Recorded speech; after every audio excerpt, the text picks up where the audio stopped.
یہ 80 کی دہائی کا درمیانی حصہ تھا۔ انڈین گجرات ایئر بیس پر اسرائیلی جہازوں کا ایک اسکواڈرن پاکستان کے کوہوٹا ایٹمی پلانٹ پر حملہ کرنے کے لیے تیار تھا۔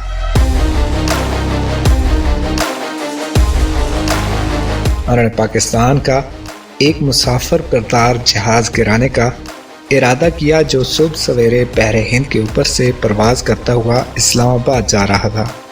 ان کا منصوبہ تھا کہ وہ ایک گروپ کی شکل میں پرواز کرتے ہوئے پاکستان کی حدود میں داخل ہوں گے تاکہ پاکستانی ریڈار کو دھوکہ دیا جا سکے اور ریڈار آپریٹرز یہ سمجھیں کہ یہ کوئی بہت بڑا مسافر بردار جہاز ہے۔ پھر وہ کوہوٹا پر بمباری کرتے ہوئے اس کو تباہ کر دیں گے اور پھر وہاں سے سری نگر ایئرپورٹ پر جا کر ریفیولنگ کریں گے اور اسرائیل کے لیے نکل جائیں گے۔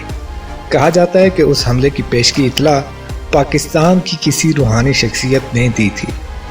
میں نے تبلیغی حلقوں میں یہ بات سنی ہے کہ تبلیغی جماعت کے سابق امیر حاجی عبدالوہاب صاحب رحمۃ اللہ علیہ نے جنرل ضیاء الحق کو خبردار کیا تھا کہ پاکستان کے خلاف فتنہ پیدا کیا جا رہا ہے، کچھ کر لو۔ ISI نے اپنی بھاگ دوڑ تیز کر دی اور حملے سے چند گھنٹے پہلے حملے اور سازش کا سراغ لگا لیا گیا، یعنی صبح 4 بجے حملہ ہونا تھا اور جنرل ضیاء کو رات 12 بجے مکمل مستند اطلاع مل گئی۔ جنرل ضیاء نے تیزی سے صورتحال کا جائزہ لیا اور فوری فیصلہ کیا کہ حملے کو روکا نہیں جائے گا بلکہ اسے ناکام بنایا جائے گا تاکہ پاکستان کو جوابی حملے کا جواز مل سکے، اور ہنگامی بنیادوں پر ایک زبردست جوابی حملے کا منصوبہ تیار کر لیا گیا۔ پاکستان ایئر فورس کے 3 دستے تیار کیے گئے۔ پہلے دستے کے ذمہ تھا کہ وہ اسرائیلی حملے کو ناکام بنائے اور ان کو مار گرائے۔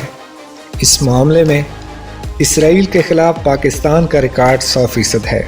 دوسرے دستے کو ٹرانبے میں موجود انڈیا کے بھابھا ایٹمی پلانٹ کو تباہ کرنے کا ٹاسک دے دیا گیا، جبکہ تیسرے دستے کو ناجیب ڈیزرٹ میں موجود اسرائیل کے ڈیمونا نیوکلیئر پلانٹ کو تباہ کرنے کا ہدف دیا گیا۔ لیکن اسرائیل پر حملے میں مسئلہ یہ تھا کہ پاکستانی جہاز وہاں ریفیولنگ نہ کر پاتے اور ان کا گرنا لازمی تھا، یعنی واپسی نہیں تھی۔ یہ ایک فضائی مشن تھا، اس کے لیے 4 جوانوں کی ضرورت تھی۔ جب پاک ایئر فورس کے جوانوں سے پوچھا گیا تو 10 تیار ہو گئے اور ان میں سے 4 کا انتخاب کرنے کے لیے قرعہ ڈالنا پڑا۔ ہر جوان یہ اعزاز حاصل کرنے کے لیے بے چین تھا۔ کہا جاتا ہے کہ جنرل ضیاء الحق کی عزم و ہمت، قوت فیصلہ اور جنگی حکمت عملیوں سے خوفزدہ انڈین جنرلز اس حملے کے حق میں نہ تھے۔ John, freedom has no price. It is a precious possession of any nation. And it is not that we want energy and pay a price which Pakistan should do it at the cost of its freedom, of its autonomy. No. اور اس کو خودکشی قرار دے رہے تھے۔ ان کو قائل کرنے میں اسرائیل اور اندرا گاندھی نے بہت محنت کی۔ جنرل ضیاء اور پاکستانی ایئر فورس شدت سے حملے کے منتظر تھے۔